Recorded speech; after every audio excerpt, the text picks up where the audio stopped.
2027 के यूपी विधानसभा चुनाव को लेकर सभी पार्टियां अभी से जनता की आव भगत में जुट गई हैं। वहीं अगर बात करें समाजवादी पार्टी की, तो समाजवादी पार्टी कहीं ना कहीं फिलहाल अपने पुराने फॉर्मूले पर ही चल रही है। पीडीए फॉर्मूला और मुस्लिम समुदाय को साधने के लिए सपा काम करती हुई नजर आ रही है। वहीं अब मस्जिद में मैनपुरी सीट से समाजवादी पार्टी की सांसद और अखिलेश यादव की पत्नी डिंपल यादव की ड्रेस को लेकर जमकर सियासत छिड़ गई है। तरह तरह की प्रतिक्रियाएं सामने आ रही हैं और बाकी सभी राजनीतिक पार्टियां समाजवादी पार्टी को आड़े हाथों लेते हुए आलोचना करते हुए दिखाई दे रही हैं। तो आज की वीडियो में इसी मुद्दे पर जुड़ी सारी चीजें आपको विस्तार से बताएंगे।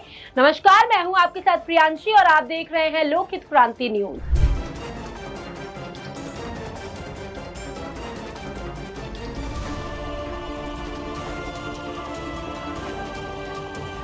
संसद का मॉनसून सत्र चल रहा है। नेता लोग दिल्ली में जुटे हैं। इसी सिलसिले में समाजवादी पार्टी के अध्यक्ष अखिलेश यादव भी राजधानी में मौजूद हैं। मंगलवार को अखिलेश यादव पार्टी के कुछ सांसदों के साथ संसद भवन के पास स्थित एक मस्जिद में पहुंचे। इस पर एक विजिट की तस्वीर सोशल मीडिया पर वायरल हो गई है, लेकिन मसला तस्वीर का नहीं, उस पर उठे सवालों का है। बीजेपी ने अखिलेश यादव पर आरोप लगाया है कि वो मस्जिद में राजनीतिक बैठक करने गए थे। इतना ही नहीं, पार्टी ने अखिलेश की पत्नी और सपा सांसद डिंपल यादव के कपड़ों को लेकर भी सवाल खड़े कर दिए हैं। सहारनपुर लोकसभा निर्वाचन क्षेत्र से सांसद और भारतीय राष्ट्रीय कांग्रेस के नेता इमरान मसूद ने मैनपुरी सीट से समाजवादी पार्टी की सांसद और अखिलेश यादव की पत्नी डिंपल यादव के ड्रेस पर उठ रहे सवालों के बीच अपनी प्रतिक्रिया दी है। कांग्रेस सांसद ने उस मुद्दे पर भी प्रतिक्रिया दी जिसमें कहा जा रहा है कि रामपुर के सांसद मौलाना नदवी के साथ सपा चीफ अखिलेश यादव और उनके सांसदों ने मीटिंग की है। मस्जिद में डिंपल की ड्रेस पर उठ रहे सवाल पर इमरान ने उनका बचाव किया। कांग्रेस सांसद ने कहा, शर्म करो। डिंपल यादव भारतीय संस्कृति के हिसाब से पूरी तरीके से इस तरह से ड्रेसअप होकर आती हैं, इतनी ग्रेसफुल ड्रेसअप होकर आती हैं। उनके बारे में तुम ऐसी बात कर रहे हो, ये शर्मनाक है। मानसिक रूप से दिवालिया हो गए हो तुम लोग। महिलाओं का अपमान करना बंद करो। ये पूछे जाने पर कि डिंपल के खिलाफ मुकदमा दर्ज कराने की मांग की जा रही है, इमरान ने इस पर कहा कि हाँ, तुम तो केस ही दर्ज कराने के, ना झूठे बहाने के कराओ। तुम्हारी सरकार है, चाहे जो मर्जी कराओ। उधर अखिलेश यादव द्वारा कथित तौर पर मस्जिद के अंदर बैठक करने पर समाजवादी पार्टी की सांसद डिंपल यादव ने कहा कि वहां कोई बैठक नहीं हो रही थी। भाजपा का इरादा हमेशा से गुमराह करने का रहा है। ये सरकार ना एएसआर के बारे में बात करना चाहती है, ना ही पहलगाम की घटना और ऑपरेशन सिंदूर के बारे में। ये बहुत ही महत्वपूर्ण मुद्दे हैं।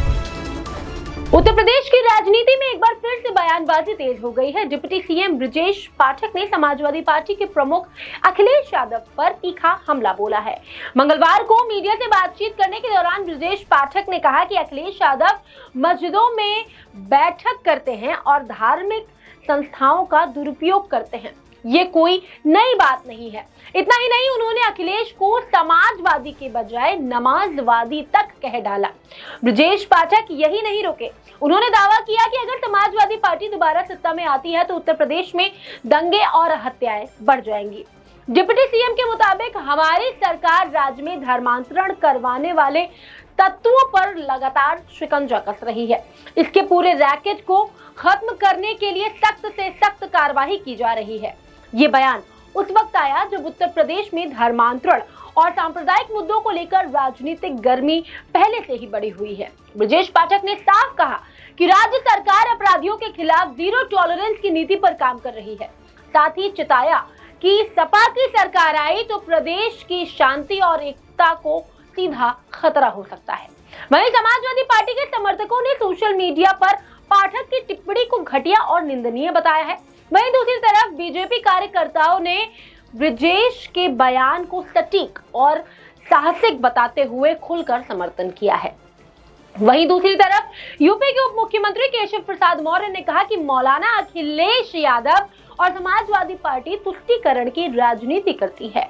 मस्जिद में मौलाना के साथ बैठकर दिखने की कोशिश करती है ताकि वो मुस्लिमों को अपनी तरफ खींच सके और ये जता सके कि वो मुस्लिमों के साथ हैं। उन्होंने कहा कि बीजेपी धर्म की राजनीति नहीं करती, श्री राम जन्मभूमि से पूरे देश की आस्था जुड़ी हुई है।